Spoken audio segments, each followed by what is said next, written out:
제발 제발 좀 그만해. 난 결혼했단 말이야. 내 남편이 지금 곧 데리러 올 거라고. 그 비명 같은 외침이 빗소리를 뚫고 내 귓가에 박혔다. 늦은 저녁 비 내리는 서울의 한 골목길이었다. 50년 넘게 살아온 이 도시의 모든 것이 그렇듯 이 골목 또한 낡고 축축한 기운을 풍기고 있었다. 나는 낡은 우산을 쓰고 묵묵히 책방의 셔터를 내리고 있었다. 내 삶은 언제나 이랬다. 조용하고 느리고 때로는 너무나도 쓸쓸해서 무덤덤해지는 그 순간 내 눈에 들어온 것은 한 소녀였다. 아니, 소녀라고 부르기엔 이미 성인의 냄새가 났지만 그 모습은 너무나 위태로워 보였다.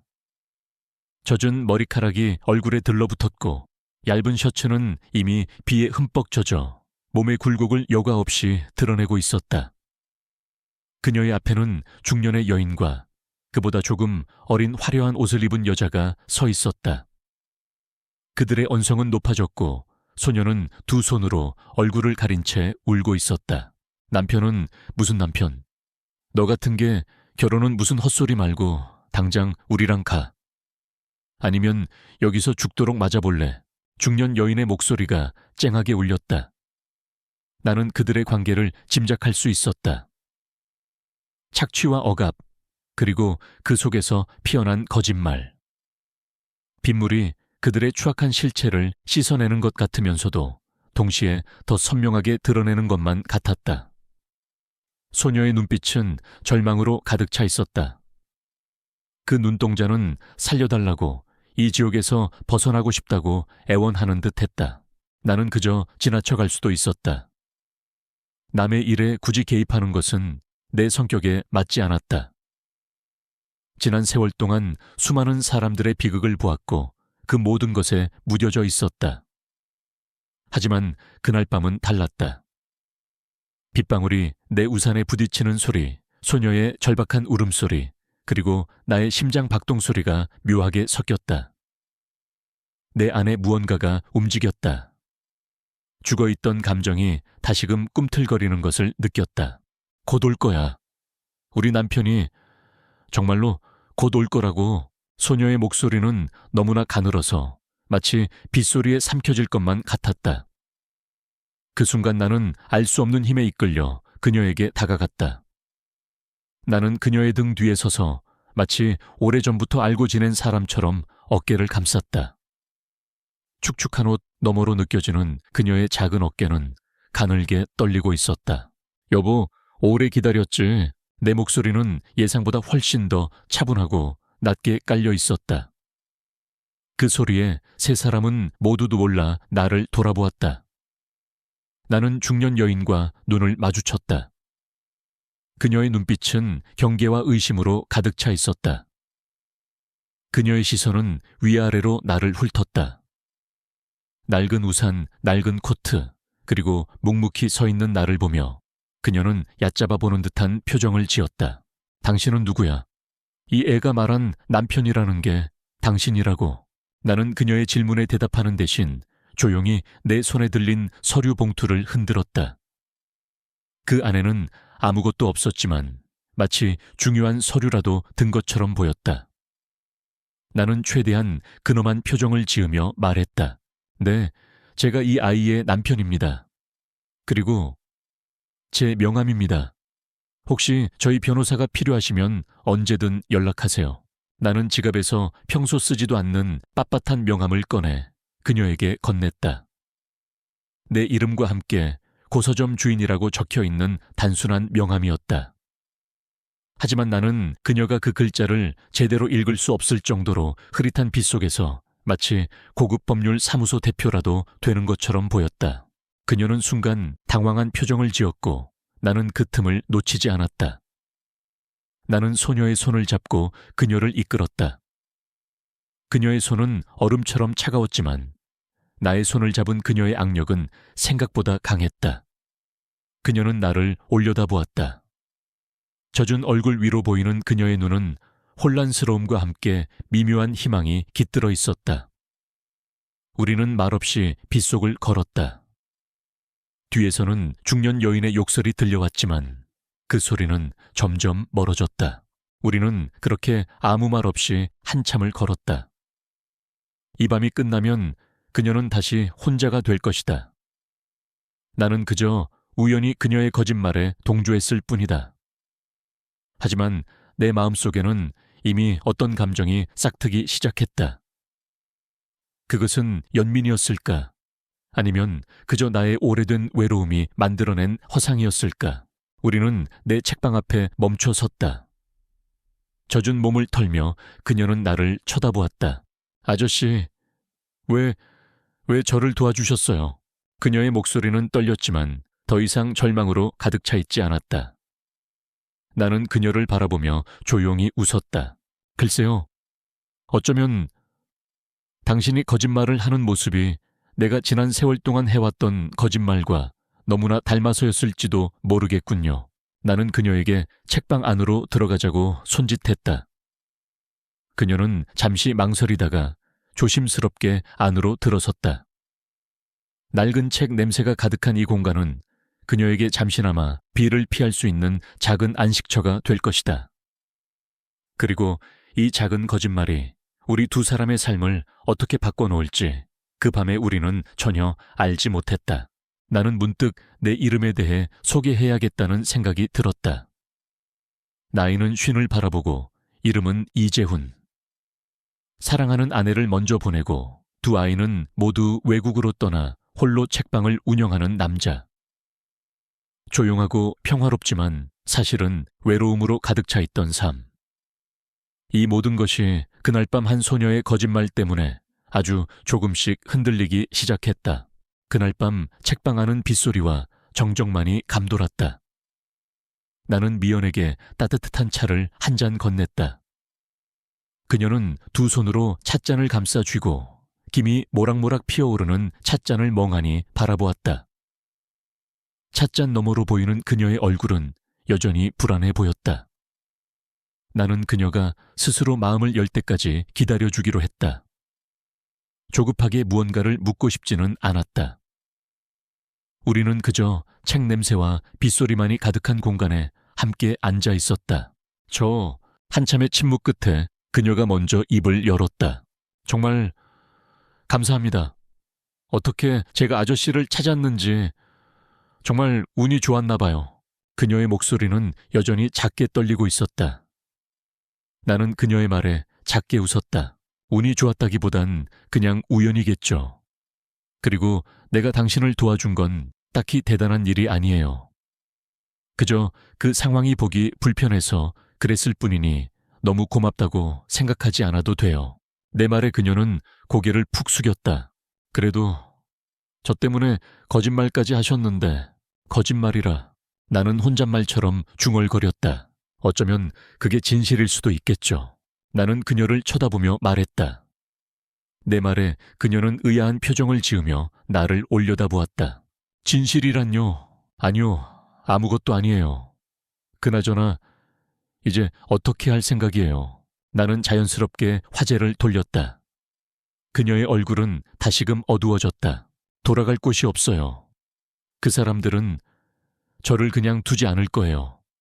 제가 가진 것을 모두 빼앗으려고 할 거고, 제가 가진 게 아무것도 없다는 걸 알면 더 화를 낼 테니. 그녀의 목소리에는 깊은 절망이 담겨 있었다. 나는 그녀의 이야기가 궁금해졌다. 미안하지만 당신의 이야기를 들려줄 수 있나요? 당신이 왜 그런 사람들과 함께 있는지. 그녀는 잠시 망설이다가 천천히 자신의 이야기를 시작했다. 그녀의 이름은 미연이었다.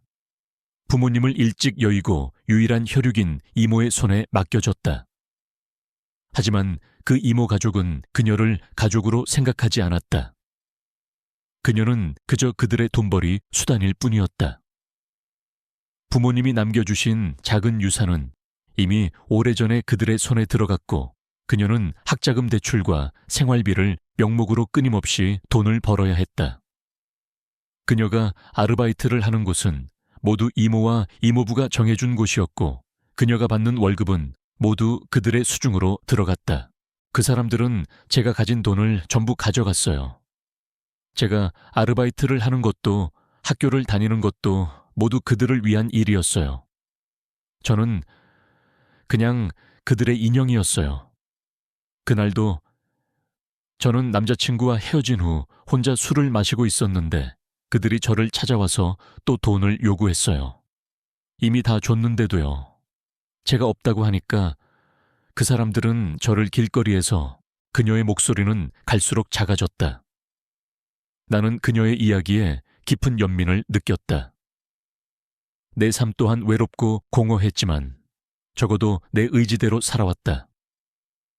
하지만 그녀는 단 한순간도 자신의 삶을 살아보지 못했다. 그래서 제가 결혼했다고 거짓말을 했어요. 그들이 저에게서 더 이상 빼앗을 것이 없다는 걸 보여주기 위해서요. 그런데 그게 진짜일 줄은 몰랐어요. 그녀의 눈에 눈물이 고였다. 나는 말없이 그녀의 손에 쥐어진 찻잔을 가져와 내렸다. 그리고 내 손수건을 건넸다. 그녀는 고맙다는 말과 함께 손수건을 받아들고 눈물을 닦았다. 이젠 괜찮아요. 여기서는 그 누구도 당신을 해치지 못할 거예요. 나는 진심을 담아 말했다. 당분간 여기 머물러도 좋아요. 이 책방은 24시간 열려 있으니 여기서 지내도 아무도 신경 쓰지 않아요. 그녀는 놀란 눈으로 나를 쳐다보았다. 하지만 아저씨께 폐를 끼치는 건 폐는 무슨 나도 혼자 지낸 지 꽤 됐어요. 같이 있으면 오히려 좋지. 그리고 며칠 전부터 책방 정리할 사람이 필요했는데 당신이 도와주면 좋겠네요. 대신 숙식은 내가 제공할게요. 나는 그녀가 부담을 느끼지 않도록 일부러 농담처럼 이야기했다. 그녀는 내 말을 들으며 조심스럽게 웃었다. 그 웃음은 오랜만에 보는 햇살처럼 따뜻하고 맑았다. 그녀는 내 제안을 받아들였다. 그렇게 그녀는 젖은 옷을 갈아입고 내 책방의 작은 방에 머물게 되었다. 그녀가 잠든 밤 나는 책방의 작은 의자에 앉아 밤새 내리는 비를 바라보았다. 내 삶에 이렇게 갑작스럽게 누군가가 들어온 것은 정말 오랜만의 일이었다. 아내가 떠난 후 나는 스스로를 이 책방이라는 작은 세상 속에 가두었다. 낮에는 손님을 맞고 밤에는 홀로 책을 읽으며 적막함을 달랬다. 그런 내 삶에 미연이라는 작은 빗방울이 떨어졌다. 내게는 2명의 아이가 있다. 그들은 모두 성인이 되어 각자의 삶을 찾아 외국으로 떠났다. 가끔 전화는 오지만 그들의 목소리에는 이미 그들만의 새로운 세상이 담겨 있었다. 나는 더 이상 그들의 삶에 속해 있지 않다는 것을 알았다. 그것은 슬프면서도 자연스러운 일이었다. 그래서 나는 외로웠다. 내가 50년 넘게 쌓아온 삶은 안정적이었지만 그 안에는 채워지지 않는 깊은 공허함이 있었다. 하지만 그날 밤 나는 더 이상 외롭지 않았다. 내 책방의 작은 방에는 미연이라는 젊은 영혼이 잠들어 있었다. 그녀의 존재는 이 공간을 조금 더 따뜻하게 만들었다. 나는 어쩌면 그녀의 거짓말을 통해 나의 진실을 찾고 싶었는지도 모른다. 사랑하는 사람을 잃고 자식들과 멀어지며 잊고 살았던 누군가와 함께한다는 것의 소중함. 나는 그녀를 도왔지만 사실은 나 자신이 구원받고 있었다. 빗소리는 여전히 이어졌지만 더 이상 쓸쓸하게 들리지 않았다. 오히려 잔잔한 자장가처럼 느껴졌다. 나는 내일 아침 미연과 함께 맞이할 새로운 하루를 기대하며 조용히 책 한 권을 펼쳤다. 미연이 내 책방에서 지내기 시작한 지 일주일이 지났다. 그녀는 약속한 대로 아침 일찍 일어나 책방을 정리하고 먼지를 닦았다. 그녀의 손길이 닿은 책들은 이전보다 훨씬 깨끗하고 정돈되어 보였다. 그녀는 일을 할 때마다 작은 콧노래를 흥얼거렸는데 그 맑은 목소리가 낡고 고요했던 책방에 생기를 불어넣는 것 같았다. 아저씨, 이 책 정말 재밌을 것 같아요. 미연은 손님들이 잘 찾지 않는 구석의 낡은 책을 들고 와서 내게 보여주었다. 이 책 저 어릴 때 읽고 싶었던 책인데. 그때는 돈이 없어서 못 읽었거든요. 나는 그녀의 손에 들린 책의 제목을 보았다. 먼지가 쌓인 표지를 털어내자 파랑새라는 제목이 선명하게 드러났다. 20대 초반의 미연에게는 어울리지 않는 동화책이었다. 그때는 이게 전부였어요. 제가 숨 쉴 수 있는 유일한 공간이었어요. 책을 읽는 순간만큼은 제가 돈 때문에 억압받는 미연이 아니라 주인공이 될 수 있었거든요. 그녀는 책을 보며 희미하게 웃었다. 그 웃음 속에는 슬픔과 함께 어린 시절의 순수한 꿈이 담겨 있었다. 나는 그녀에게서 오랜만에 보는 순수라는 감정을 느꼈다. 내 삶은 이미 때가 묻었고 현실의 무게에 짓눌려 있었다. 나는 그녀의 맑은 눈빛을 보며 잊고 살았던 무언가를 떠올렸다. 저녁이 되면 우리는 함께 밥을 먹었다. 미연은 서툴지만 정성껏 요리를 했다. 찌개를 끓이다가 간을 보려고 혀를 살짝 내미는 모습 반찬이 맛있는지 물어보는 그녀의 조심스러운 표정. 그 모든 사소한 행동들이 나의 식탁을 따뜻하게 채웠다. 아내가 떠난 후 나는 혼자서 대충 밥을 때우기 일쑤였다. 식탁은 나의 삶처럼 텅 비어 있었다. 하지만 지금은 달랐다. 찌개 냄새와 밥 냄새, 그리고 그녀의 작은 웃음소리가 내 공간을 가득 채웠다. 어느 날 밤 우리는 함께 차를 마시며 이야기를 나누었다. 나는 그녀에게 나의 이야기를 해주었다. 사랑하는 아내를 잃고 홀로 남겨진 나의 이야기. 아내와 저는 이 책방을 함께 운영했어요. 아내가 책을 정말 좋아했거든요. 이 책방은 저희의 전부였어요. 아내가 떠난 후 저는 이 책방을 닫아버리고 싶었어요. 하지만 그럴 수가 없었어요.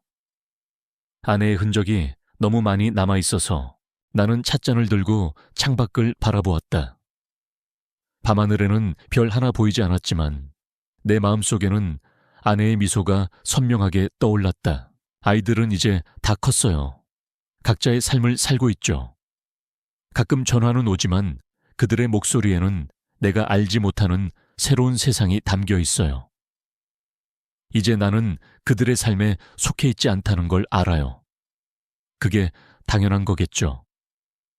하지만 가끔씩은 외로워요. 나는 솔직한 마음을 털어놓았다. 미연은 내 이야기를 들으며 고개를 끄덕였다. 그녀의 눈빛은 이해와 공감으로 가득 차 있었다. 저도 그래요. 저도 늘 혼자였어요.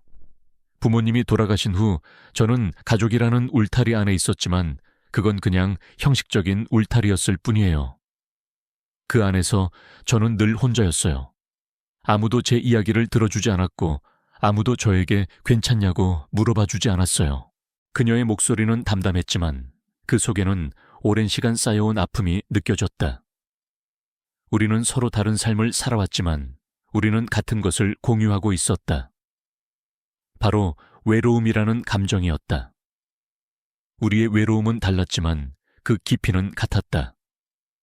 나는 사랑하는 사람들을 잃은 외로움이었고 그녀는 단 한 번도 사랑받아 본 적 없는 외로움이었다. 그래서 아저씨가 저를 도와주셨을 때 저는 너무 놀랐어요. 누군가 저를 위해서 거짓말을 해준다는 것이 저에게는 너무나 큰 선물처럼 느껴졌어요. 미연은 조심스럽게 말했다. 아저씨는 제게 아늑한 집이 되어주셨어요. 제가 잊고 살았던 사람의 온기라는 걸 다시 느끼게 해주셨어요. 그녀의 말에 나는 가슴이 먹먹해졌다. 나는 그저 그녀를 도와주었다고 생각했다. 하지만 그녀는 나의 도움을 단순한 호의 이상으로 받아들이고 있었다. 그녀는 나를 구원이라고 부르고 있었다. 그날 밤 나는 잠자리에 들면서 생각했다. 미연과의 관계는 무엇일까? 그녀는 나의 빈 공간을 채워주었고 나는 그녀의 상처를 보듬어 주었다. 우리는 서로를 필요로 하고 있었다. 마치 퍼즐 조각처럼 우리는 서로에게 완벽하게 맞춰지고 있었다. 우리의 관계는 단순히 도움과 고마움으로 설명할 수 있는 것이 아니었다. 그것은 서로 다른 두 외로운 영혼이 만나 서로의 상처를 치유하고 서로의 빈 공간을 채워주는 동행이었다. 그리고 그 동행은 아주 천천히 하지만 확실하게 나의 삶을 변화시키고 있었다. 낡은 책방에 그녀의 웃음소리가 울려 퍼질 때마다 나는 나의 삶이 다시 시작되고 있음을 느꼈다. 미연이 책방에 머물기 시작한 지 한 달이 지났다. 나는 여전히 고서점 주인이었고 그녀는 여전히 아르바이트생이었다. 하지만 외부 사람들에게 우리는 이미 CEO 남편과 젊은 아내로 통하고 있었다. 소문은 걷잡을 수 없이 퍼져나갔다. 시작은 우연이었지만 이제 그 거짓말은 우리의 일상이 되어버렸다. 아저씨, 저 사람이 아까부터 자꾸 쳐다봐요. 어느 날 오후 미연이 손님을 계산해주며 조심스럽게 속삭였다.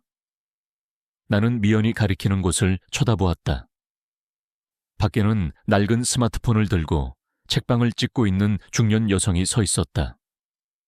그녀의 눈빛은 호기심과 함께 묘한 시기심을 담고 있었다. 신경 쓰지 마요. 요즘 세상은 남의 일에 관심이 너무 많아요. 나는 대수롭지 않게 말했다. 하지만 미연의 얼굴은 어두워졌다. 제가 한 거짓말 때문에 아저씨까지 이상한 사람이 되어버렸잖아요. 괜찮아요. 그들에게 나는 원래 이상한 사람이었어요. 나는 농담처럼 말했다. 그녀는 내 말을 듣고 쓴웃음을 지었다. 소문은 무서웠다. 사람들은 미연을 로또 맞은 애라고 수군거렸고 나를 젊은 여자에게 빠진 노인이라고 손가락질했다. 나는 그들의 시선에 익숙했다. 수십 년 동안 조용히 살아온 내게 사람들의 관심은 어색하고 불편했지만 미연이 내 옆에 있는 한 그들의 시선은 더 이상 중요하지 않았다. 오히려 그녀가 이로 인해 상처받을까봐 걱정스러웠다. 아저씨, 혹시 제 이모가 왔을까요? 미연이 불안한 목소리로 물었다. 걱정 마세요. 만약 그들이 오면 내가 알아서 할게요. 나는 미연의 손을 잡고 안심시켰다. 그녀는 내 손을 꽉 잡았다. 우리는 마치 진짜 부부처럼 서로를 의지하고 있었다. 우리의 관계는 이제 단순한 도움이나 연민을 넘어 서로의 상처를 보듬는 치유가 되어가고 있었다. 어느 날 미연의 이모와 사촌이 정말로 책방을 찾아왔다. 그들의 눈빛은 탐욕으로 번들거렸다. 미연은 그들을 보자마자 몸을 굳혔다. 나는 미연의 어깨를 감싸 안고 그들 앞에 당당하게 섰다. 이모, 여기는 왜 오셨어요? 미연은 애써 침착한 목소리로 물었다. 이게 누군가 했더니 우리 미연이 아니니 세상에 네가 정말 이런 곳에서 사는 줄은 몰랐다. 우리 사위 얼굴도 보고 인사도 할 겸 왔지. 그나저나 우리 사위님 이렇게 젊은 나이에 성공하셨는데 우리 미연이한테 용돈 좀 넉넉하게 주셔야죠. 그녀의 이모는 뻔뻔하게 말했다. 나는 그들의 추악한 모습에 혐오감을 느꼈다. 그들은 미연이 잘 살고 있다는 소문을 듣고 그 사실을 이용해 돈을 뜯어내려고 온 것이 분명했다. 미안하지만 드릴 돈은 없어요. 그리고 미연이는 이제 제 아내입니다. 그녀의 돈은 곧 저의 돈이고 그녀의 재산은 곧 저의 재산입니다. 미연이는 당신들에게 더 이상 줄 것이 없어요. 그러니 이제 그만 돌아가세요. 나는 단호하게 말했다. 미연의 이모는 내 말에 표정이 굳었다. 무슨 헛소리야. 우리가 이 애를 어떻게 키웠는데. 넌 우리한테 빚을 졌어. 사촌이 소리쳤다. 빚이라고요? 당신들이 미연이를 키웠다고요. 미연이의 부모님이 남겨주신 돈을 모두 빼앗고 그녀를 착취한 게 누구인데요. 당신들이 한 짓을 다 알고 있습니다. 더 이상 미연이를 괴롭히지 마세요. 나는 그들의 눈을 똑바로 쳐다보며 말했다. 그들은 나의 단호한 태도에 당황한 듯 잠시 머뭇거렸다. 그 틈을 놓치지 않고 나는 미연의 손을 잡고 그들을 책방 밖으로 밀어냈다. 다시는 미연이를 찾아오지 마세요. 만약 또다시 찾아와서 미연이를 괴롭힌다면 그때는 경찰에 신고하겠습니다. 나는 마지막 경고를 남기고 책방 문을 닫았다. 미연은 문을 등지고 서서 숨을 몰아쉬었다. 그녀의 얼굴은 하얗게 질려 있었지만 눈빛은 이전보다 훨씬 단단해져 있었다. 아저씨, 감사합니다. 미연은 울먹이며 말했다. 고마워할 필요 없어요. 당연히 해야 할 일이었으니까. 나는 미연의 머리를 쓰다듬어 주었다. 우리의 관계는 이제 단순한 거짓말을 넘어 서로를 지켜주는 진실한 동반자가 되어가고 있었다. 나는 그녀의 가장 든든한 보호자가 되었고 그녀는 나의 가장 따뜻한 안식처가 되었다. 낡은 책방에는 더 이상 외로움의 흔적이 없었다.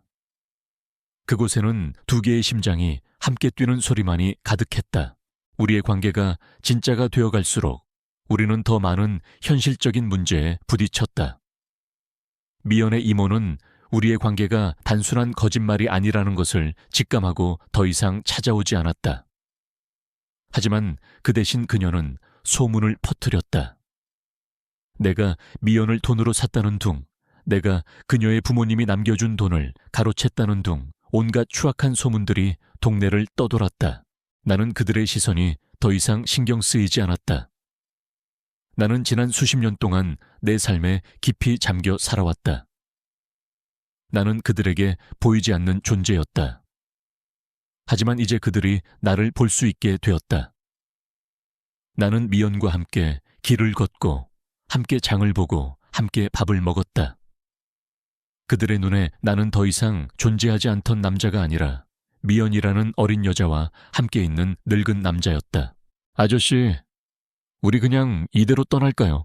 어느 날 밤 미연이 조심스럽게 물었다. 그녀의 눈에는 다시금 불안함이 깃들어 있었다. 나는 그녀의 손을 잡고 조용히 고개를 저었다. 도망친다고 해결되는 일은 없어요. 그리고 나는 이곳을 떠날 수 없어요. 이곳은 내 삶의 전부입니다.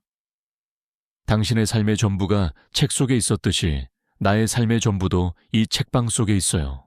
나는 그녀의 눈을 똑바로 쳐다보며 말했다. 우리는 도망칠 필요가 없어요. 우리가 잘못한 게 없으니까. 그들이 우리를 이상하게 본다면 그건 그들의 문제이지 우리의 문제가 아니에요. 미연은 내 말에 아무 대답도 하지 못했다.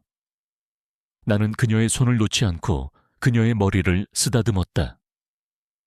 그녀의 머릿결은 부드러웠고 그녀의 손은 따뜻했다. 나는 그녀의 존재가 내게 얼마나 소중한지 다시 한번 깨달았다. 우리의 관계는 이제 CEO와 아내라는 거짓말에서 벗어나 서로를 진심으로 사랑하는 관계로 발전하고 있었다. 우리는 더 이상 역할극을 할 필요가 없었다.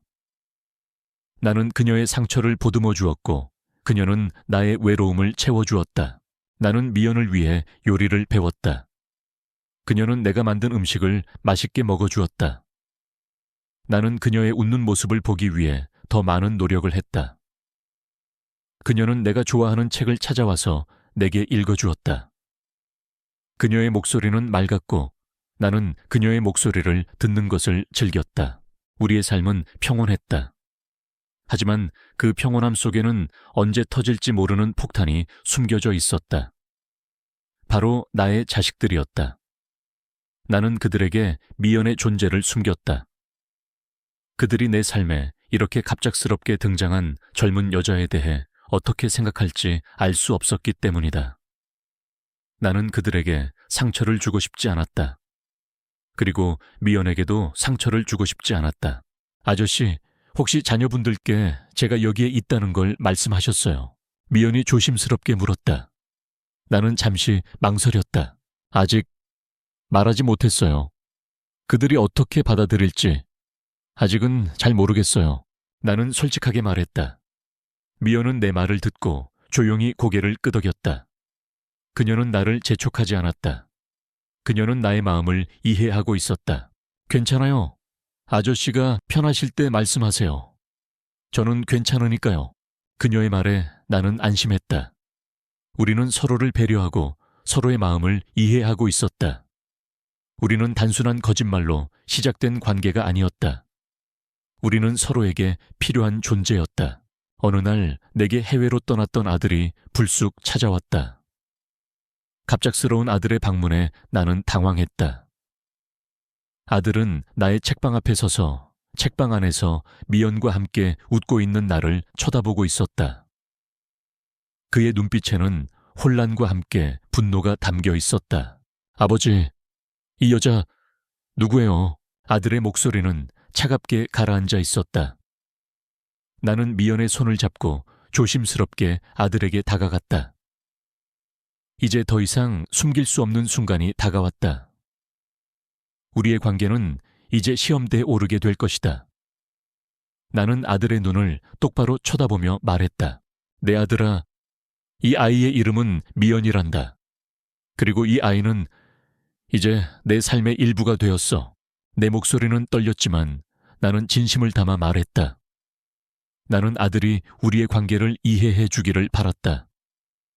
하지만 그의 눈빛은 흔들리지 않았다. 그는 차가운 표정으로 나를 노려보았다. 나는 이제야 알았다. 우리의 관계가 진실해질수록 더 많은 시련이 우리를 기다리고 있다는 것을. 아들의 눈빛은 차갑게 얼어붙어 있었다. 그 눈동자는 나를 향해 어떻게 이럴 수 있냐고 묻고 있었다. 나는 아들에게 다가가 어깨를 다독였다. 하지만 아들은 나의 손길을 거부하고 한 발짝 뒤로 물러섰다. 그 거리가 마치 수십 년의 세월을 뛰어넘어 온 것처럼 느껴졌다. 아버지 저한테 한마디 상의도 없이 이 여자분은 누구세요 갑자기? 왜 이런 일이? 아들의 목소리는 떨렸지만 그 속에는 감출 수 없는 실망감이 담겨 있었다. 나는 미연의 손을 놓지 않았다. 이 상황에서 그녀를 혼자 두는 것은 너무나 잔인한 일이라고 생각했기 때문이다. 미연은 내 뒤에 숨어 있었지만 나는 그녀의 몸이 떨리고 있다는 것을 느낄 수 있었다. 내 아들아, 앉아서 얘기하자. 내가 다 설명해 줄게. 나는 아들을 책방 안으로 안내했다. 아들은 굳은 얼굴로 의자에 앉았고 나는 그에게 차 한 잔을 건넸다. 아들은 차를 마시지 않고 그저 바라보기만 했다. 나는 깊은 숨을 내쉬고 모든 것을 털어놓기로 결심했다. 이 아이의 이름은 미연이다. 아빠가 이 아이를 처음 만난 건 한 달 전쯤이었어. 비가 오는 날이었지. 이 아이는 길거리에서 억울한 일을 당하고 있었고 아빠는 이 아이를 그냥 지나칠 수 없었단다. 나는 미연을 처음 만났던 날의 이야기를 시작했다. 그녀의 비극적인 가족사, 그리고 그녀의 거짓말. 나는 모든 것을 솔직하게 털어놓았다. 아들은 내 이야기를 듣는 내내 아무 말 없이 나의 얼굴을 쳐다보았다. 그의 표정은 시시각각 변했다. 처음에는 분노, 그 다음에는 혼란, 그리고 마지막에는 의심으로 가득 차 있었다. 그래서요, 단순히 동정심 때문에 이 여자를 집에 들였다고요. 아버지 말이 되는 소리를 하세요. 아빠가 아파트로 이사 가고 싶다고 했을 때도 괜찮다고 하셨잖아요. 그런데 갑자기 이런 일을 벌이세요 혹시? 이 여자가 아버지의 재산을 노리고 접근한 거 아니에요. 아들의 목소리는 싸늘했다. 나는 그의 말에 상처받았지만 화를 낼 수는 없었다. 그가 이렇게 생각하는 것이 당연했기 때문이다. 그런 거 아니야. 미연이는 그런 아이가 아니야. 아빠는 그냥 외로웠을 뿐이야. 엄마가 떠나고 너희들이 모두 떠난 후 아빠는 이 책방에 갇혀 지냈어. 이 아이는 그런 아빠의 삶에 들어와 줬어. 이 아이의 존재는 아빠에게 큰 위로가 된단다. 나는 간절하게 말했다. 내 말은 진심이었다. 하지만 아들은 나의 진심을 믿지 않는 것 같았다. 그는 차가운 표정으로 미연을 쳐다보았다. 그럼 이모랑 사촌이 아버지 재산 노린 거 아니에요. 그 사람들 그냥 놔둬도 돼요. 그 사람들 혹시 아버지한테 접근한 거 아니에요. 아들의 눈빛은 의심으로 가득 차 있었다. 나는 아들의 의심을 해소시켜주고 싶었다. 아니야. 그들은 미연이의 거짓말을 믿고 접근한 거야. 미연이는 그들을 위해 거짓말을 했어. 하지만 나는 그녀를 도와주고 싶었을 뿐이야. 그녀는 내게 그냥 가족처럼 느껴져. 나의 말에 아들의 표정이 미묘하게 변했다. 그는 나를 빤히 쳐다보았다. 마치 내가 거짓말을 하고 있는지 아닌지를 확인하려는 듯 했다. 그 순간 미연이 조심스럽게 내 뒤에서 걸어 나와 아들에게 고개를 숙였다. 안녕하세요. 저는 미연이라고 합니다. 제가 아저씨께 폐를 끼친 것 같아 죄송해요. 하지만 저는 정말 아저씨를 속이려는 마음은 없었어요. 저는 그냥 이대로 살고 싶어요. 아저씨와 함께. 미연의 목소리는 작게 떨리고 있었지만 그 속에는 진심이 담겨 있었다. 아들은 미연의 말에 잠시 침묵했다. 그는 미연의 눈을 똑바로 쳐다보았다. 미연의 눈은 맑고 투명했다. 그 눈동자는 그 어떤 거짓말도 담겨 있지 않았다. 미연 씨, 아들은 조용히 미연의 이름을 불렀다. 혹시 저랑 따로 이야기 좀 할 수 있을까요? 나는 아들의 제안에 놀랐다. 나는 아들에게 미연의 진심을 보여주고 싶었다. 나는 아들이 우리의 관계를 이해해 주기를 바랐다. 미연은 나의 손을 잡고 조심스럽게 고개를 끄덕였다.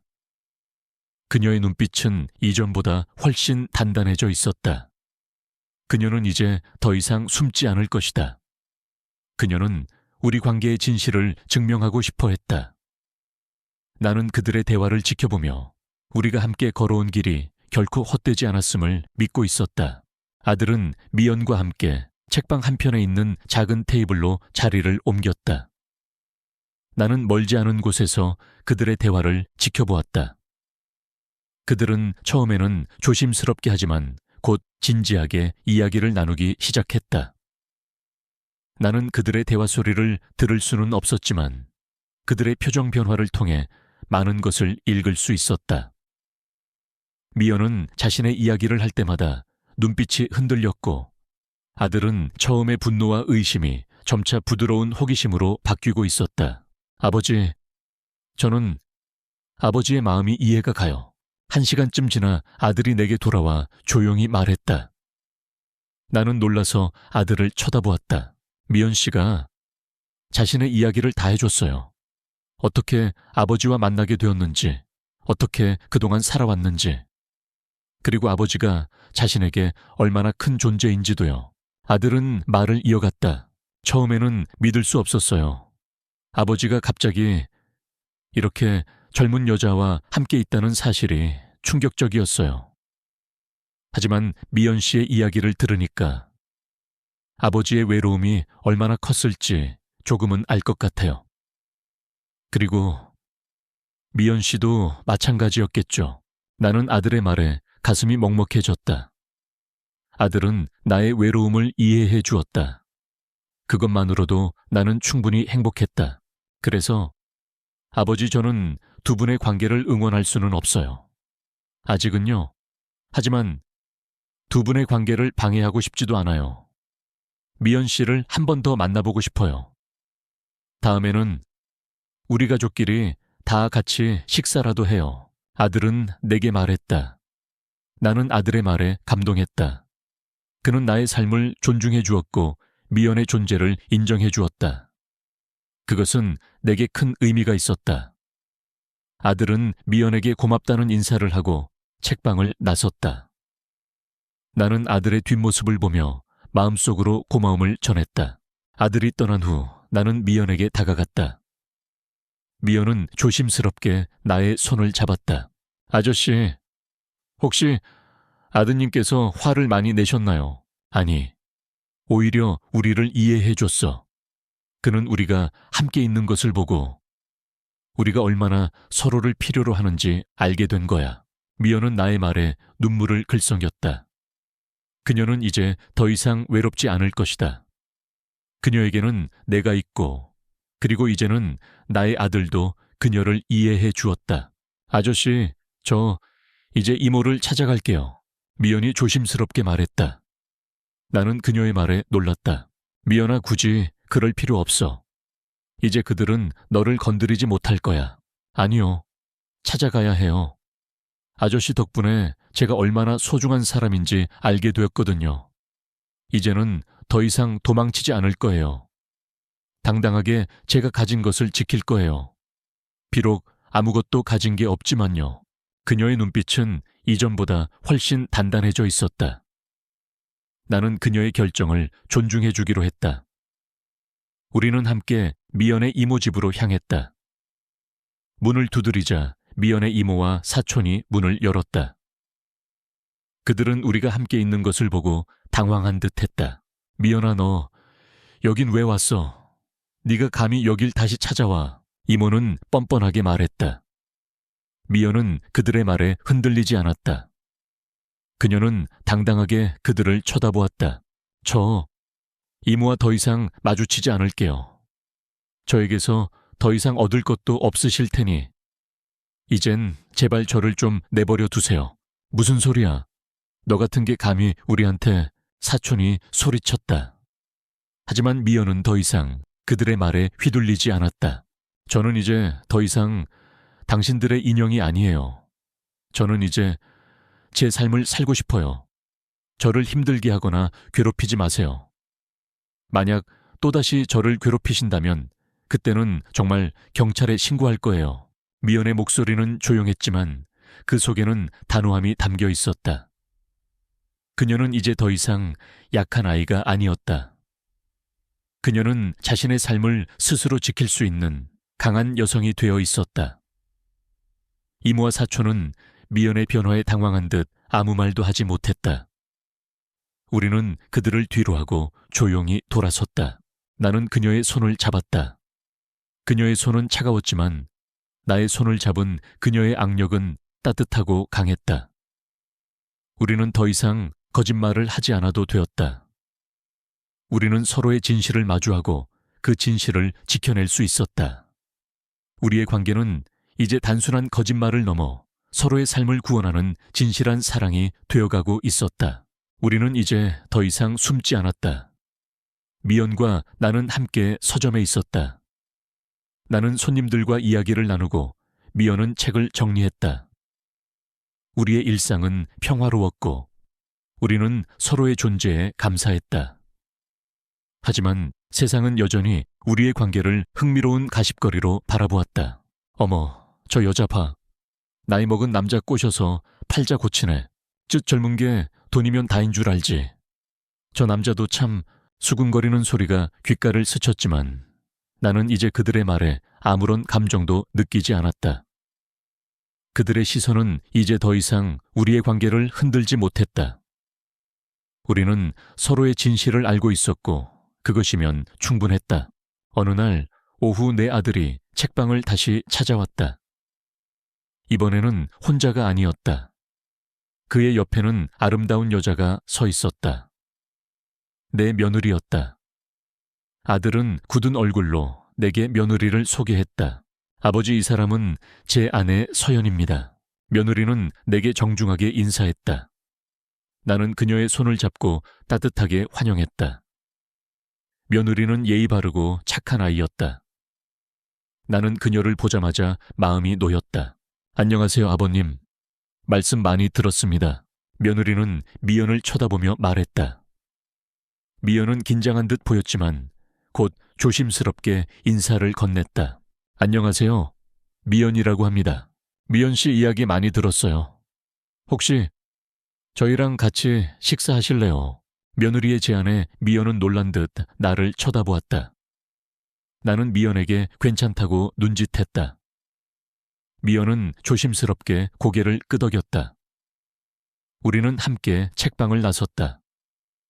며느리는 미연에게 팔짱을 끼고 미연에게 조심스럽게 이것저것 물었다.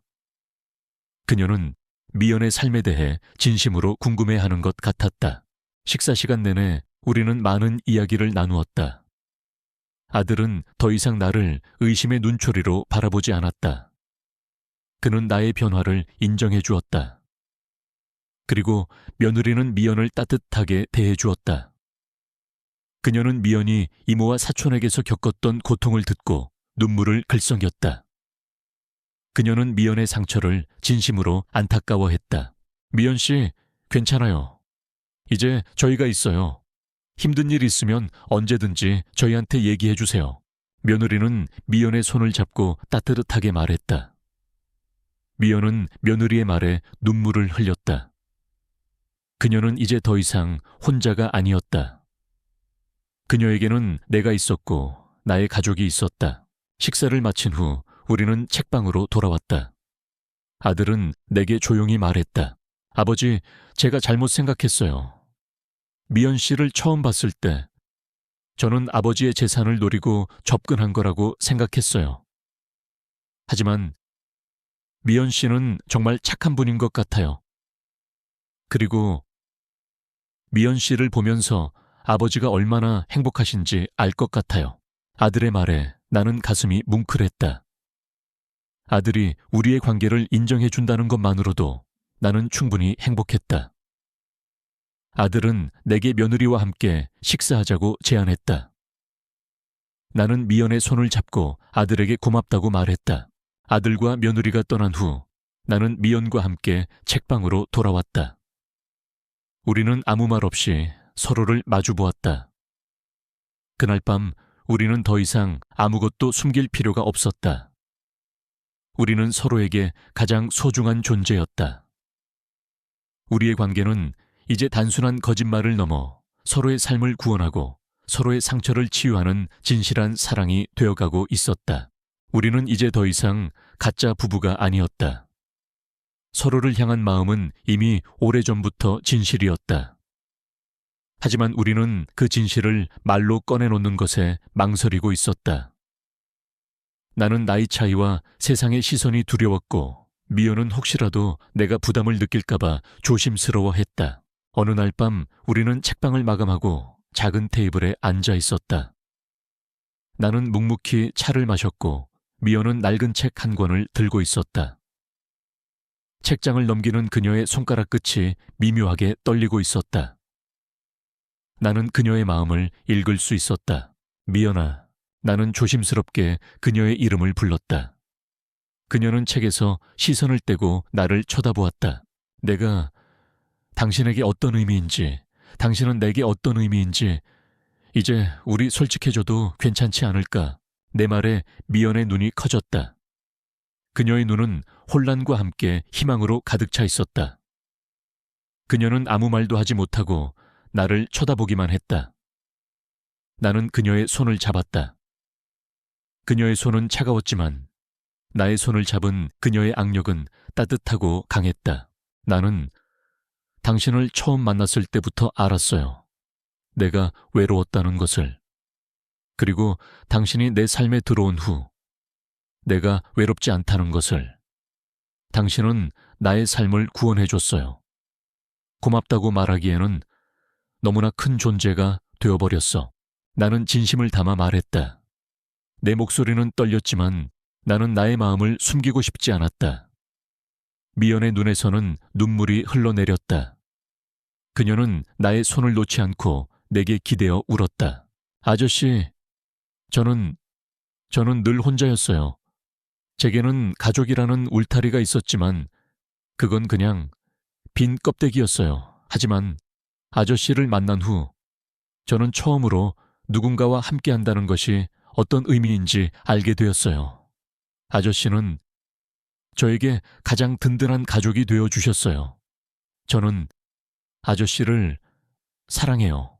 미연의 고백에 나는 온몸이 전율했다. 그녀의 사랑은 순수하고 진실했다. 나는 그녀의 머리를 쓰다듬으며 조용히 속삭였다. 나도 당신을 사랑해요. 미연아, 우리의 관계는 이제 더 이상 가짜가 아니었다. 그것은 진실이었고 우리는 그 진실을 마주할 용기를 얻었다. 우리는 서로를 끌어안고 한참 동안 그렇게 있었다. 그 순간 나는 우리가 이 모든 시련을 이겨낼 수 있을 것이라고 믿었다. 우리의 사랑은 나이와 세상의 시선을 초월하는 그 어떤 것보다 강한 힘을 가지고 있었다. 우리는 그날 이후 더 이상 숨지 않고 우리의 관계를 드러냈다. 우리는 책방의 이름을 바꾸었다. 재훈과 미연의 책방이라고. 사람들은 여전히 우리를 이상하게 바라보았지만 우리는 그들의 시선에 더 이상 신경 쓰지 않았다. 우리는 서로에게만 집중했다. 우리의 관계는 뜨겁고 격정적인 사랑이 아니었다. 그것은 따뜻하고 잔잔한 강물과 같았다. 서로의 빈 공간을 채워주고 서로의 상처를 보듬어주는 아주 소박하고 평화로운 사랑이었다. 우리는 함께 아침을 맞이하고 함께 밥을 먹고 함께 책을 읽었다. 우리의 일상은 평범했지만 그 속에는 특별한 행복이 담겨 있었다. 나는 잃어버렸던 삶의 의미를 다시 찾았고 미연은 단 한 번도 가져보지 못했던 가족의 온기를 얻었다. 우리는 서로에게 구원이었다. 우리의 아침은 늘 똑같았다. 나는 미연보다 조금 일찍 일어나 따뜻한 물을 끓이고 커피를 내린다. 향긋한 커피 냄새가 낡은 책방을 가득 채우면 미연은 기지개를 켜며 잠에서 깨어난다. 그녀는 잠투정 없이 밝게 웃으며 내게 좋은 아침이에요, 아저씨 하고 인사한다. 나는 그녀의 미소를 보며 하루를 시작한다. 오늘 점심은 뭐 먹을까요? 미연아. 내가 물으면 미연은 행복한 고민에 빠진다. 아저씨, 오늘 맑으니까 도시락 싸서 공원에 가서 먹을까요? 저번에 갔던 그 공원 정말 좋았잖아요. 우리는 함께 장을 보고 도시락을 쌌다. 미연은 서툰 솜씨로 김밥을 만들었고 나는 그녀의 옆에서 그녀를 도와주었다. 우리의 손이 닿을 때마다 우리는 서로를 향해 웃었다. 그 웃음 속에는 어떤 복잡한 감정도 없었다. 그저 서로의 존재에 대한 순수한 기쁨만이 담겨 있었다.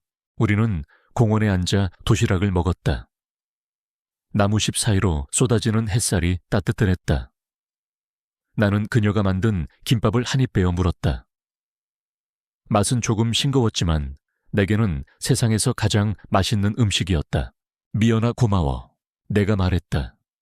그녀는 고개를 갸웃거리며 나를 쳐다보았다. 뭐가요, 아저씨? 그냥 다. 이렇게 당신과 함께 할 수 있어서. 당신의 거짓말 덕분에 나의 진실을 찾았어. 미연은 나의 말에 희미하게 웃었다. 그녀는 나의 손을 잡고 조용히 말했다. 아저씨도 고마워요. 아저씨 덕분에 저는 이제 더 이상 신데렐라가 아니에요. 저는 그냥 아저씨 옆에 있는 미연이에요. 나는 미연의 말에 가슴이 뭉클했다. 그녀는 이제 더 이상 누군가의 도움을 받는 약한 존재가 아니었다. 그녀는 자신의 삶을 사랑하고 자신의 삶을 스스로 만들어가는 당당한 여성이 되어 있었다. 그리고 그 모든 것이 나의 존재 덕분이라고 말해주고 있었다. 나는 그녀의 손을 꽉 잡았다. 우리는 함께 공원을 산책했다. 나는 그녀에게 내가 읽었던 수많은 책들에 대한 이야기를 들려주었다. 그녀는 나의 이야기에 귀 기울였고 나는 그녀의 맑은 눈을 보며 행복했다. 우리의 삶은 더 이상 특별한 이벤트로 가득 차 있지 않았다. 우리는 매일매일 똑같은 하루를 보냈지만 그 속에는 서로를 향한 진심이 담겨 있었다. 우리는 함께 늙어갈 것이다. 우리의 머리카락은 하얗게 변하고 우리의 얼굴에는 주름이 깊게 새겨질 것이다. 하지만 나는 두렵지 않았다. 나의 옆에는 미연이 있을 것이고 그녀의 옆에는 내가 있을 것이기 때문이다. 우리는 서로의 가장 든든한 동반자가 될 것이다. 아저씨, 저 꿈이 하나 생겼어요. 해가 질 무렵 미연이 조심스럽게 말했다. 무슨 꿈인데? 아저씨랑 이 책방에서 오래오래 함께 늙어가는 거요. 그게 제 꿈이에요. 미연의 말에 나는 그녀를 끌어안았다. 그녀의 작은 몸이 나의 품에 쏙 들어왔다. 나는 그녀의 머리를 쓰다듬으며 조용히 속삭였다. 그 꿈 내가 꼭 이뤄줄게. 나는 그녀를 안고 우리의 집이자 안식처인 책방으로 향했다. 낡은 간판 아래 두 개의 그림자가 길게 늘어져 있었다. 한때 외로움과 공허함으로 가득 차 있던 나의 삶에 그녀가 들어와 새로운 빛을 비춰주었다. 우리의 이야기는 이제 막 시작되었다. 거짓말에서 시작된 사랑은 가장 진실한 구원으로 끝이 났다.